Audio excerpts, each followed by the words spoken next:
Speaker, Manu. You've been doing this every single day, coming up here trying to pressure Senate Democrats.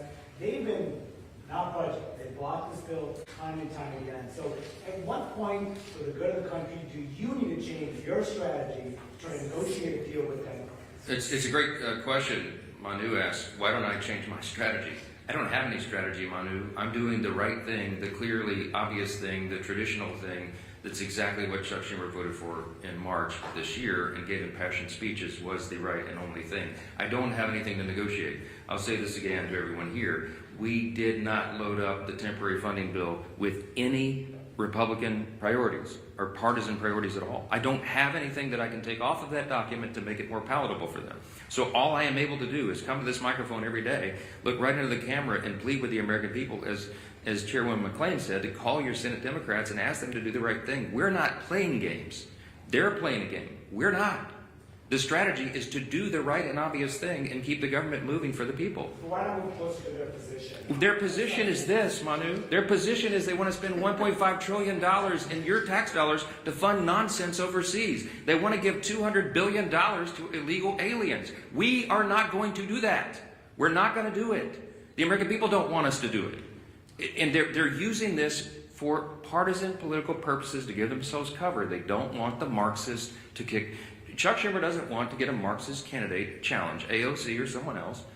Mamdani is probably going to be sadly, shockingly, the mayor of New York City. Marxism is on the rise. Hey, this is not your father's Democratic Party, everybody, okay? They're turning into communists, openly. And so Chuck Schumer does not fashion himself as a communist just yet. So he's got to show a fight to these people. That's what this is about. I'm not playing his game, Manu. I cannot go in and say, oh, gee, Chuck, what can I offer you? You know what? Maybe we'll just send $10 billion overseas to LGBTQ plus, initiatives in, the Horn of Africa or Malaysia or wherever you want to do that. No, we're not wasting taxpayers' dollars. Chad. Mr. Speaker, good morning. Thank you. You said last week that you would swear in Adelita Grijalva whenever she wants. She's written a letter to your office. You've not sworn her in. Yeah. I understand about pro forma sessions. Yes.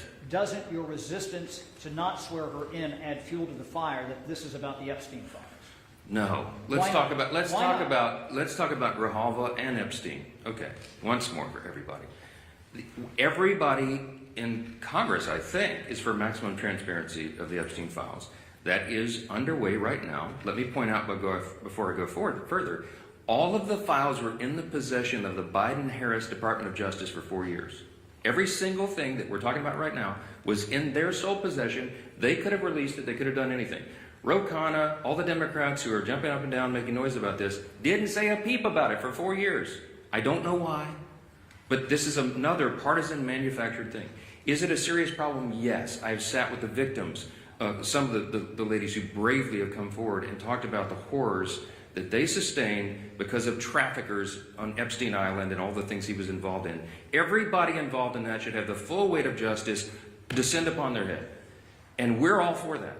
We want every single person who had anything to do with that to be exposed. But there's as many as 1,000 victims estimated. That's what the victims said. There may be 1,000 women who were made to suffer these unspeakable harms because of this. Many of them were underage at the time.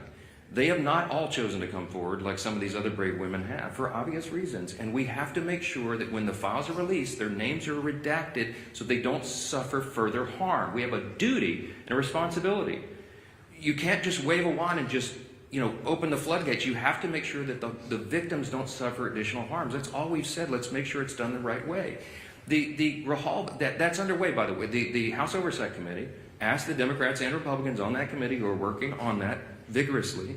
As I said, some of the biggest, bulldogs in Congress are on that committee, and they're all joined together in a bipartisan fashion, digging through and releasing documents. 34,000 documents so far, and more on the way. In fact, as I noted a couple of days ago, the attorneys for the House Oversight Committee during the shutdown are still doing work. They were in New York City combing through the Epstein estate files. By the way, that was never even mentioned or anticipated in the discharge petition, for those of you who are following all the details of this. So more is coming out. We're for all of it coming out as soon as possible. The only thing we want to make sure of is that the innocent victims are protected, and I think we have a responsibility to do that. With regard to Grijalva, our dear friend from Louisiana, Julia Letlow, won a special election back in 2021. It was in March, as I remember. Speaker Pelosi took 25 days to administer the oath of office to her. Now, no Democrats, jumped up and down and screamed about that, nor do I recall any Republicans, because everybody understood this is the process of the House. You do it as soon as you're able to do it. Ms. Grijalva won her election, and credit to her. She's going to fill her father's seat. I congratulate her. We're happy for her to serve. I'm going to be happy to administer the oath to her, as I am to every member who wins who is duly elected to this body. It's a great honor. But she won her election after the House was out of session. So we've not had a full session. She deserves to have all the pomp and circumstance that everybody else does. She deserves to have a full House of members and go down and do the speech and have her family and friends in the balcony. That hasn't been scheduled because we haven't had that session yet. As soon as Chuck Schumer opens the government, as soon as Mark Kelly and Senator Gallegos, the two senators from Arizona, Ms. Grijalva's state, will go and join with 3 others and open the government, we're happy. We'll have that as soon as we get back to business. But we have to get back to business. They have to open the government. I don't know how else I can answer that question. Yes, sir. Ahead of some of the land protest activity this weekend, and in light of some of the images we've seen out of Chicago of federal agents shooting faith leaders with pepper balls and arresting journalists, where's the limit for you on what's acceptable conduct for federal law enforcement, and when is it incumbent on Congress to step up and demand oversight? To demand oversight on federal law enforcement? Well, I've not seen them cross the line yet, and that we have committees of jurisdiction who have that responsibility, but it's not risen to that level. What I've seen is the abuse of law enforcement by radical leftist activists. Most recently, the most threatening thing I've seen yet was the naked bicyclers in Portland who were protesting ICE down there. I mean, it's getting really ugly. They have attacked, physically assaulted officers. People have been arrested, okay? This is serious business. And ICE and the valiant, brave, patriotic Americans who step up to serve in these dangerous law enforcement positions deserve our respect and our support.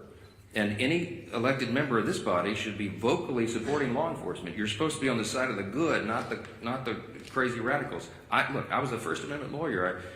I understand. I was a religious liberty defense lawyer. I understand free speech. We vigorously protect the right to free speech, but you cannot assault law enforcement officers. And there is a line that has to be maintained.